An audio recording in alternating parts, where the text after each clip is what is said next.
It was because of the way the notebook was last year. We fixed the notebook and I didn't fix the PowerPoint. So, all right. So, we need to look at, so we tried to talk about coterminal angles yesterday, and you had to do one positive and one negative. So remember, to get a coterminal, we need to add 2 pi as 1 revolution or subtract 2 pi as 1 revolution. So so let's add 2 pi to that and see if we can get it positive. All right. So if I add 2 pi to it, I need to make a common denominator. What would my common denominator be? 3. So what would I really, instead of 2, what would I write? 6 pi over 3. So what's 5 pi over, negative 5 pi over 3 and 6 pi over 3? So pi over 3 would be a positive coterminal angle. I need to get a negative coterminal angle, so I should probably subtract it too, right? Instead of subtracting 2 pi, I'm going to go ahead and subtract 6 pi over 3 because it's already in the common denominator. What do we end up with? Negative 11 pi over 3. Good. All right, let's talk about complement and supplement. So you should hopefully already have it written down what the complement and the supplement are, okay? Last year, probably in about the 4th or 5th grade, you hopefully learned those words for the first time, okay? So complement means that 2 angles who add up to 90. But we now have a new measure, not just degrees, we also know how to do, we're also learning how to do radians, okay? So pi over 2 is 90 degrees in radian, all right? So they either add to 90 or add to pi over 2. Supplementary means they have to add up to 180, or in radian measure, we're going to add to pi, okay? And the key to doing this is they have to be positive angles. We don't do negative angles with complementary and supplementary, okay? Even though we know negative angles exist, right? But it's a directional thing. It isn't a measure of an angle. All right, so we're going to find the complement and the supplement of each one of those angles.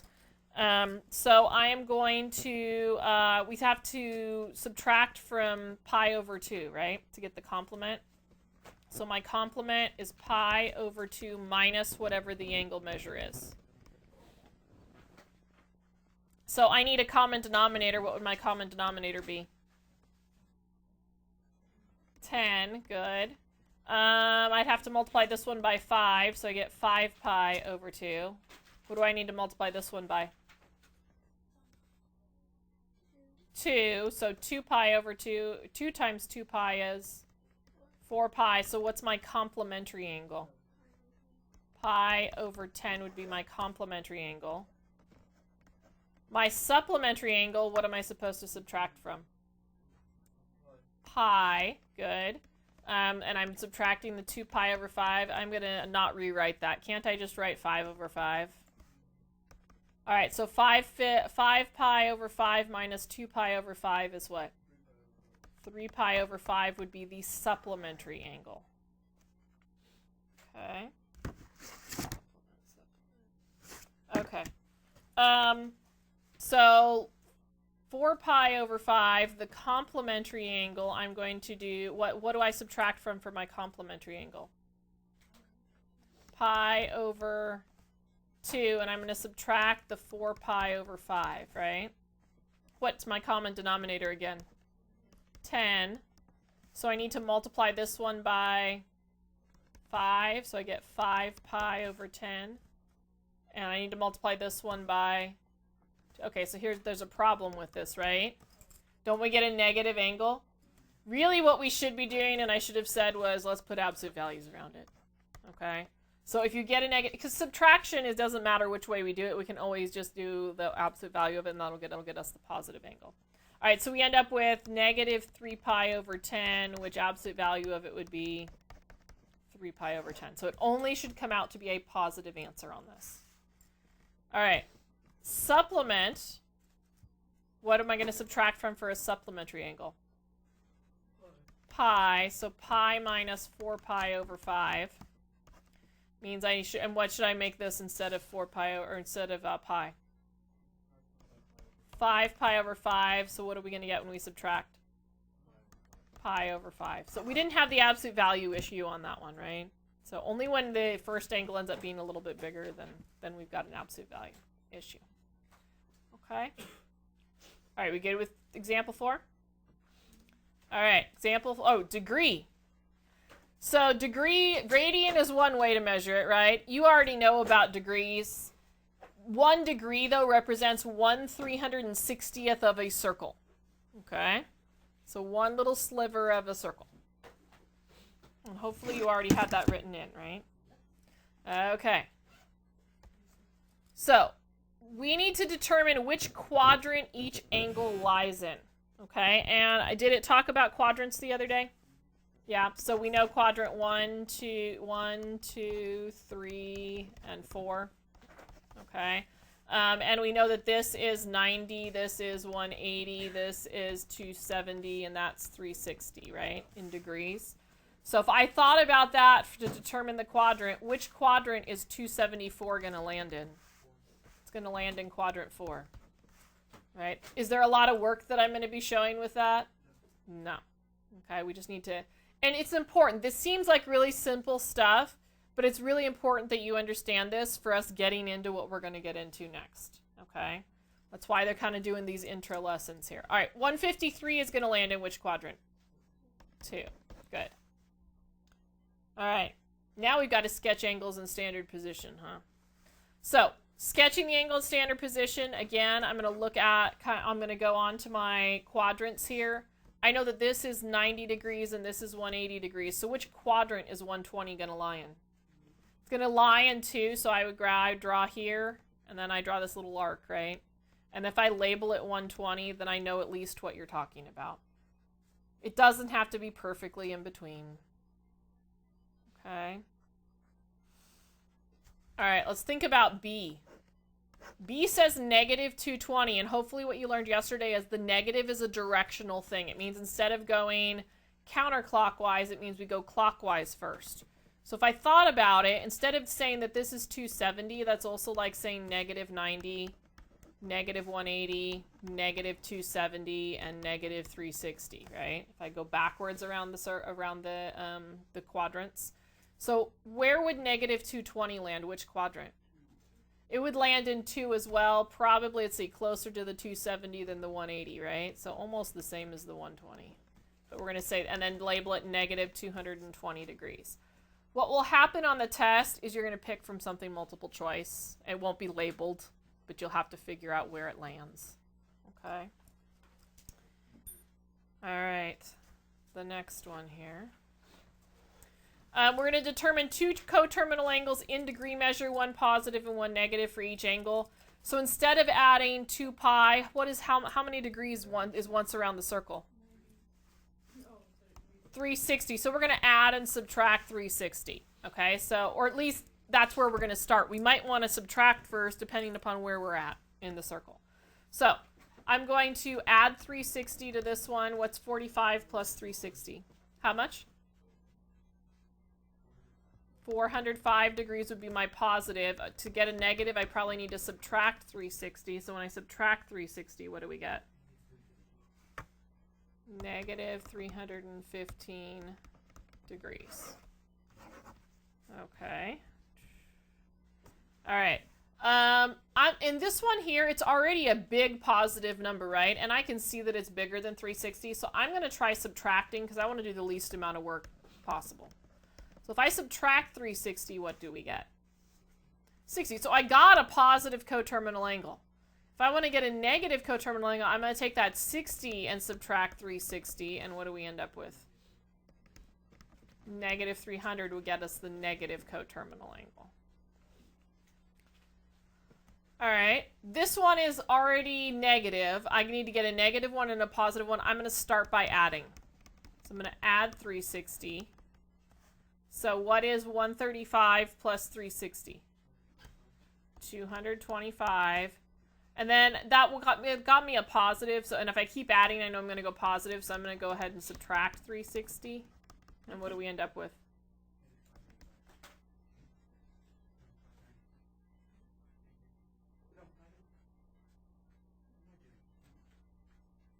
Add it up. There we go. All right. Okay. And then the last one here that we were supposed to have done yesterday, okay, which should now make the homework make a lot more sense. All right, complement and supplement again. For complement, how many degrees? 90. And for supplement, how many degrees? 180. So for my complement, I'm going to do 90 minus 85, which is going to get me what? 5 degrees. And again, make sure it's always positive, okay? For my supplement, I would do 180 minus 85, and I end up with what? 95 degrees. Okay? That's where you should have ended yesterday. Now we're going to go ahead and look at today's stuff, which today's stuff takes us all of about 10 or 15 minutes at the most to learn. Okay? So we're going to learn, today's part was all about conversion. Okay? How to convert things. And I think you guys had this written in there already, right? No? Okay, so write those two things in. Write that one and that one in if you don't have it.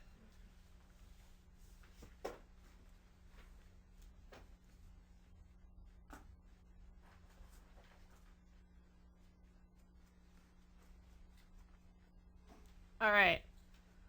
So,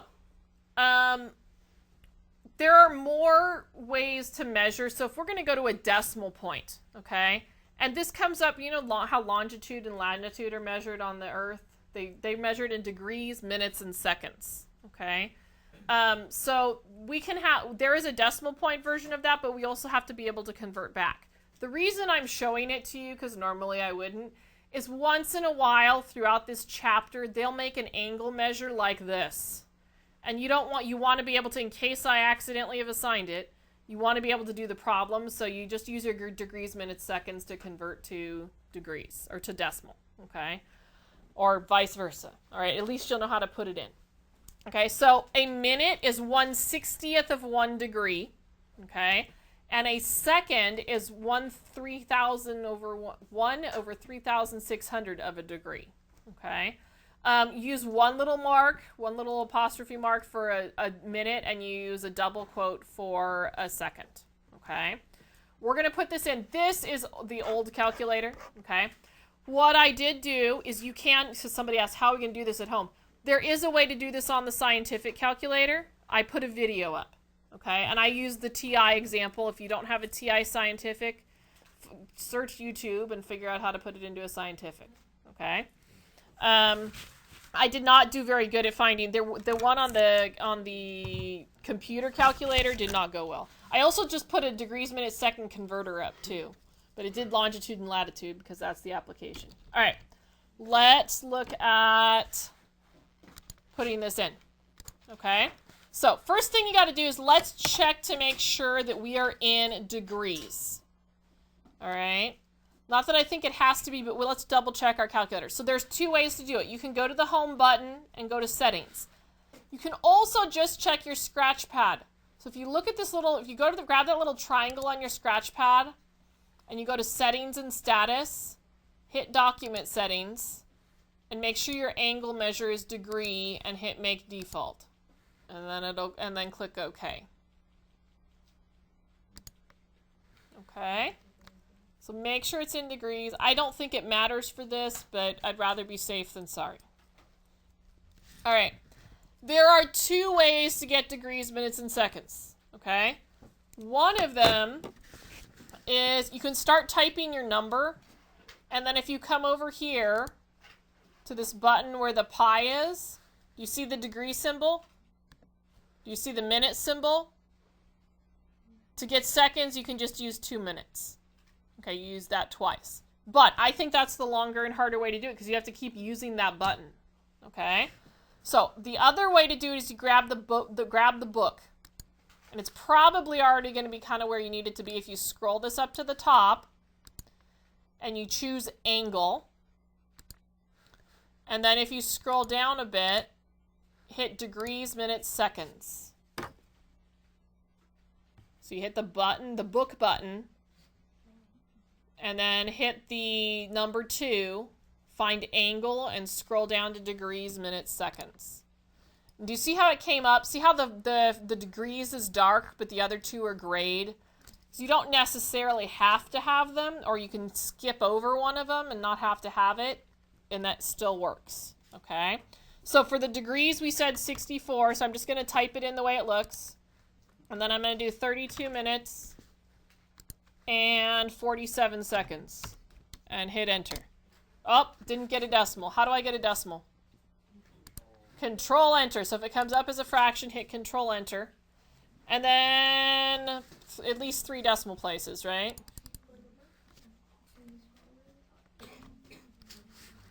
Everybody got it? Make sure you write it down. Again, I'm not going to be able to show a lot of work because it is on the calculator.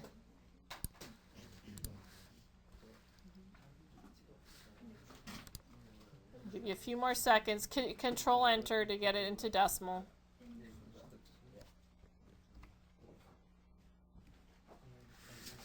All right, there's a second one there, right? Everybody try to get that one in on your own. So hit your book button and then type in your degrees, minutes, seconds, and probably hit a control enter. Don't shout out the answer yet. Give everybody a chance to do it.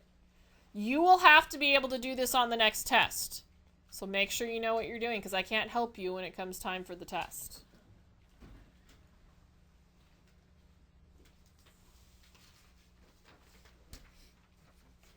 All right, thank you.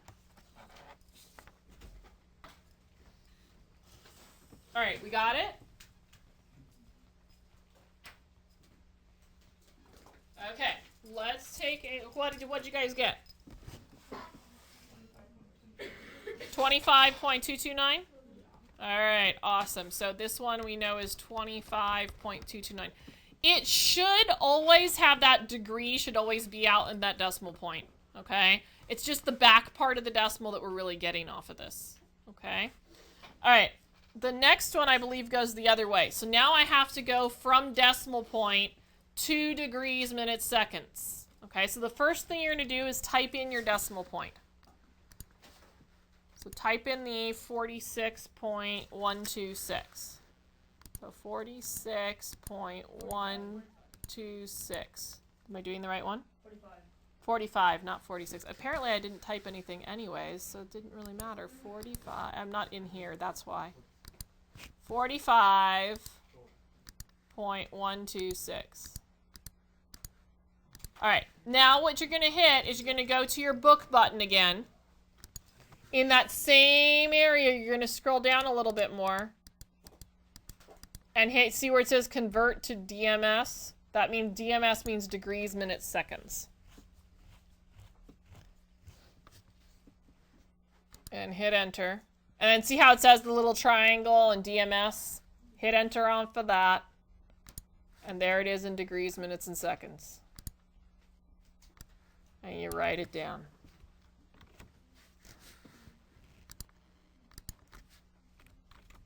There you go. All right, there's a second one there, right? Everybody practice the second one on your own. So everybody try 12 right now.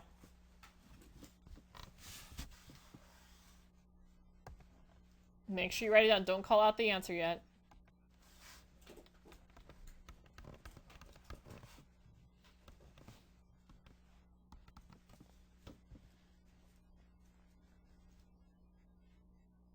All right, it should have been negative 157 degrees. What was your minutes?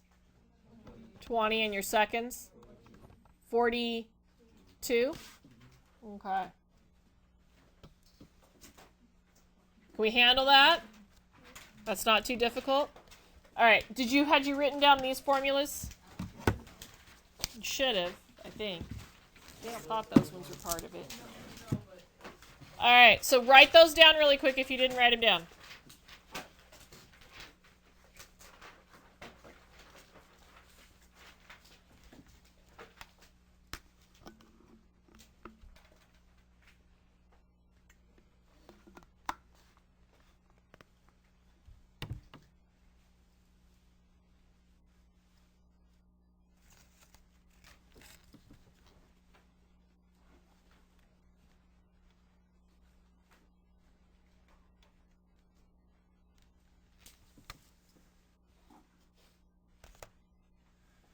Okay, so there's two things that we want to be able to convert to and from. So we want to be able to go from degrees to radians and from radians to degrees.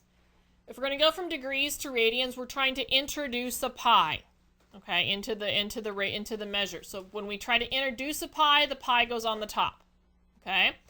If we're trying to go from radians to degrees, we're trying to get rid of a pi, so we're going to put the pi on the bottom. Okay? Because that'll make it cancel. All right, so the first few go radian, or we want to go from degrees to radians, so I'm going to multiply by pi over 180 because I'm trying to introduce a pi. All right, it says don't use calculator, but basically what that means is they want an exact answer, not a decimal point answer. I could use my calculator to help me do some of this reduction.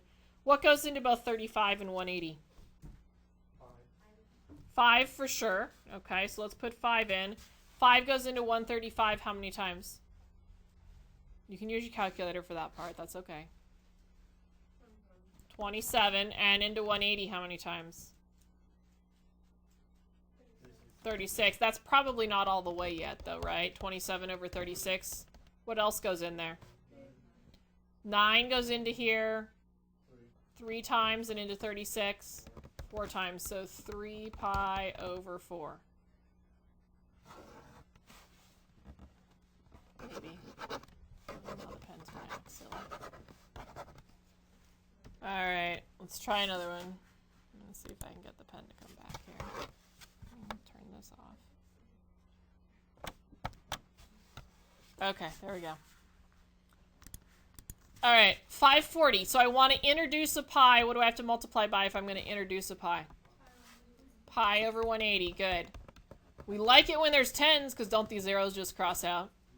Yeah, that's nice. All right, what goes into both 54 and 18? 6 goes in, 18 also goes in, but let's go with 6 because that's what most people are seeing. So we'd see a 6 and a 2, right? It's 3? Yes, it is. Sorry. I'm looking at my notes. I wrote it down wrong. All right, 3 goes into 6 how many times?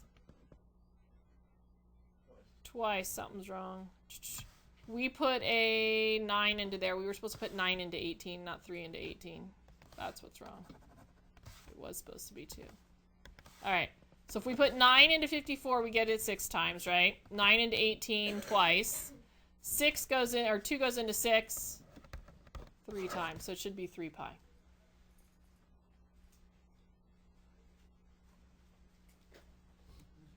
Yeah. Yep, take the pass. All right, everybody try 15 on your own. So take about 30 seconds. Try 15, multiply by the pi over 180, get it reduced.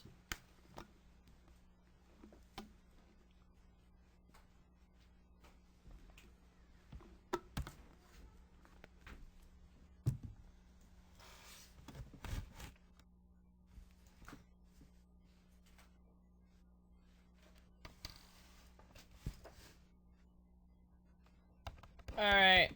Let's check it out. So my zeros would go, right? What goes into both 18 and 27? 9 into 8 into 27 and into 18. 2, so negative 3 pi over 2.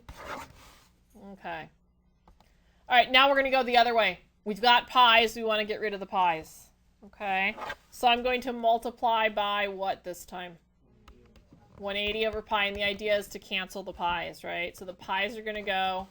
How many times does 2 go into 180? 90, so negative 90 degrees. Make sure you label it with the degrees. Okay. This one here, I think there's just a typo after it. It should probably have a pi after it. Let's put it in. All right, so I should multiply by what? 180 over pi. What's going to happen? Pi's cancel, so we get what? 360 degrees. All right. Go ahead and everybody try 18.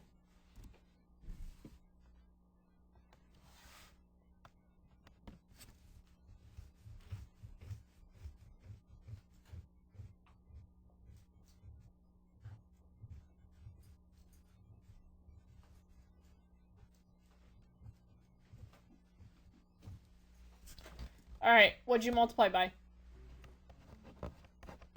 Okay, so what happens? Pi's cancel, what else? 2 into 180, and you multiplied, what'd you get? 810 degrees. All right, if you thought that was easy, this is even better. They want you to go 3 decimal places, which means you are using the calculator. So if I'm going to go 2 radians, I have to multiply by what? Pi over 180. Put it in your calculator.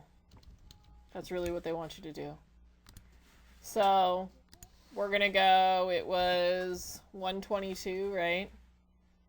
So 122 times, I'm going to hit a control divide. Always use the pi button, don't use 3.14. Okay? Over 180. And hit enter. So that's the decimal they're looking for.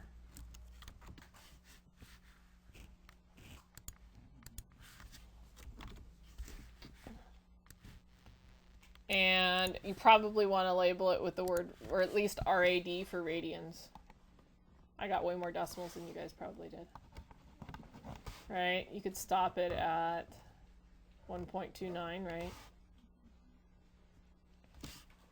Alright. The other one wants you to go to degrees, right? So what are we going to multiply by? 180 over pi. Well, your pi's cross out because you're not going to type more into your calculator than you have to, right? What do you get when you multiply? 630 degrees. Okay. All right, so here's the deal. You should now be able to go back to last night's homework and finish it, right? So it should be a pretty piece of cake to finish now. I shouldn't be getting questions about complementary and supplementary tomorrow, right? Because that's pretty easy. And then then tonight's homework shouldn't be that much more. All right. So you've got those 2 to deal with. Tomorrow we're going to be doing a fairly short performance task in class. Like I said, there's a lot of exploratory stuff that we have to do. And then there's going to be a worksheet that reviews, I think, angle of elevation and depression with it. Okay. All right. I'm going to come around in about a minute or so to stamp. You guys can grab books and get started. Get this over and done with. And if you didn't vote for Costin, vote for Costin, right?